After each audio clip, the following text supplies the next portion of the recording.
Hey y'all, welcome back to my channel. It's Cherika Brown, of course. We're on a quick episode of Cherika Be Talking because I be talking. On this episode, I'm just gonna address a little video I saw on my TikTok timeline a few seconds ago actually, and it was of a couple, a boy and a girl. He was just saying that him and his girl they always have these deep conversations about relationships or whatever. And I guess it didn't seem like a conversation to me because only he was talking. It seemed like a lecture. And I noticed that, just a sidebar, I noticed that a lot of times when talking to a man, like romantically, and you decide to have a deep conversation, we have to let the man talk more because they don't get to talk much at all, I guess. And any little sentence or any addition we make to the conversation, they get irritated or frustrated because they want to be able to come to us and be able to just talk and us just listen. So that's something, just a sidebar, that I'm noticing and learning anyways, because like I said, the conversation was not a conversation. It sounded more like a lecture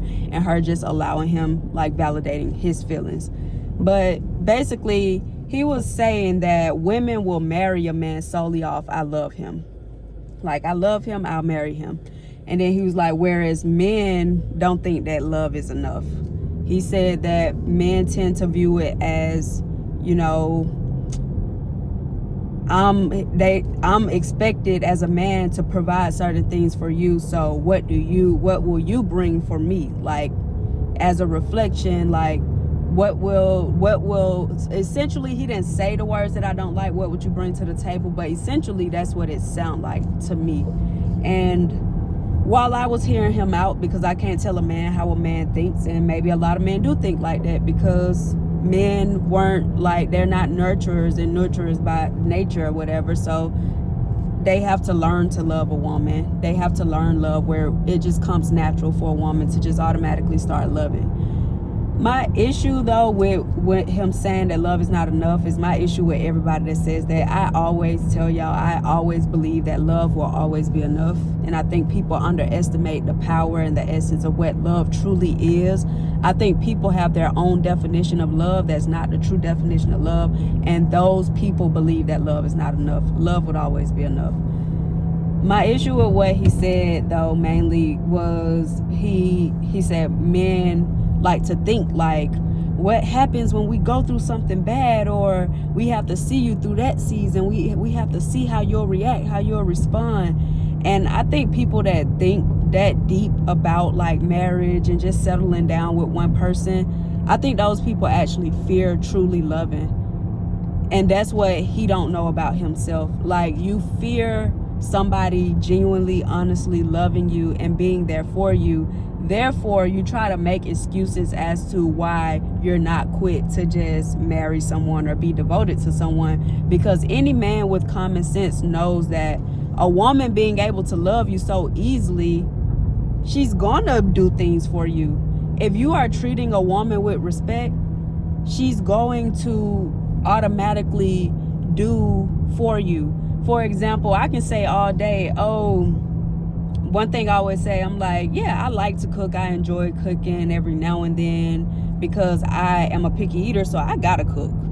So if I want to eat, I gotta know how to cook. So my thing is, yes, I would want to cook for my man all the time and everything. However, in the world that we live in, the fast pace we live in, that the chances of that happening every single night is slim to none. However, if I have a man that's taking care of me, faithful to me, loving me properly, when a woman is in love, you'll do whatever you claim out your mouth you said you would never do. You will be doing the unthinkable. You'll be waking up at the crack of dawn making this man breakfast. Like, you'll be making him dinner every single night. So a lot of times I don't even think it's about a man being scared, like, oh, if she's gonna love me or if she's gonna do other things for me. What you don't understand is that love, all of those things fall under love. if I love you, I'm going to take care of home. I'm going to make sure you're taken care of. I'm going to be with you through thick and thin, ups and downs. There's so many women out here married and committed to broke men that don't essentially do what a man is supposed to do. So how can you view it as a man, I'm expected to provide and do other things? Yeah, y'all expected to, but how many men out here not even doing what they're expected to do, and women are standing by their side faithful to them? I know a lot of women who are faithful to nearly bums. Basically, it's like they third child. Like if a woman got 2 children, the man is their third child. Like straight faithful to a man that's a bum and possibly cheating on her and everything else. So I don't think the fear comes from not knowing if the woman will be there for you in a certain way, unless you just lack that much discernment as a man. That's something you should pray to God for, because a good man should be able to discern a woman that's a good woman to her heart, and just like understand when you understand what type of person you got, you can imagine situations and just about know how they would move, because at the end of the day, people core values is what determine the way they move. If I get with a man and I see, oh, he ain't got that much money, but I see when I meet up with him, he take me to a steakhouse, and I know he ain't got much money. I see him tell me, you can order whatever you want to order. If he leave the room or something and he come back and he's driving back to where I'm at and he's like, hey, I'm gonna stop at the store, would you like something from the store?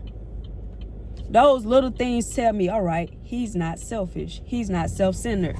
He's not scarcity minded. Even though he doesn't have much money, he's still giving me the top of the line. Like, whereas if I go out with a rich man and it's my birthday or just a regular day and he called himself like buying me a gift, and he go into a designer store and buy me the cheapest things that the designer store offers, I would look at that like, okay, he's selfish, because I see he dripped out. I see he know how to dress. I see he know what to wear. He compliment my clothes. He see what I'm having on. So it's like, you can tell like, okay, this person is selfish. This person is self-centered. This person is inconsiderate. It's the little things that show you the type of person that a person is. And I think when you see a person's character is good, it's like it's worth pursuing if you're attracted to that person. So a lot of that is rooted in fear. It has nothing to do with, oh, what if I get with this woman and she doesn't give me what I deserve? A woman that's in love with you, any man know that a woman that's in love with you will just about do anything for you. Any man that got experience with women, been around women, or done had their way with women, you know that she on that for you. If she in love with you, she'll just about do anything. That's why a man can tell easily, like if a woman really ain't feeling them, they be like, she ain't even really say nothing to me, or she don't even take pictures of me when she with me. Like I had a friend, a male homeboy recently, he was like, that last girl I was with, when I think back, like she wasn't even taking pictures of me for real when we was together. Like this new girl I'm talking to, every time I look around, she like a paparazzi. It's like she enjoy her time with me. She enjoy being with me. Those little things that people overlook because people just want what they want be the things that tell you the type of person someone is and how they will act in a situation. Love is not that complicated when it comes to just picking someone that you could start a life with. Y'all make it complicated by overthinking situations that you'll possibly never even get into. And we all are guilty of that, because the thought for men and women of just being with one person to death do you part, like that's a huge vow to make. I don't care if you're a man or a woman. That's a huge commitment to make, to honor God in a covenant and say that I'm gonna be with this person no matter what happens to them, no matter what they go through, that is a major commitment, and that scares y'all more than anything. Not how the woman gonna be once you really get married. But I hope that's something for y'all to think about. Stop overthinking it. We need more marriages in our society. We need more families. We need more love. Love is enough. Read y'all Bibles, and y'all know I'll be back because I be talking. Peace.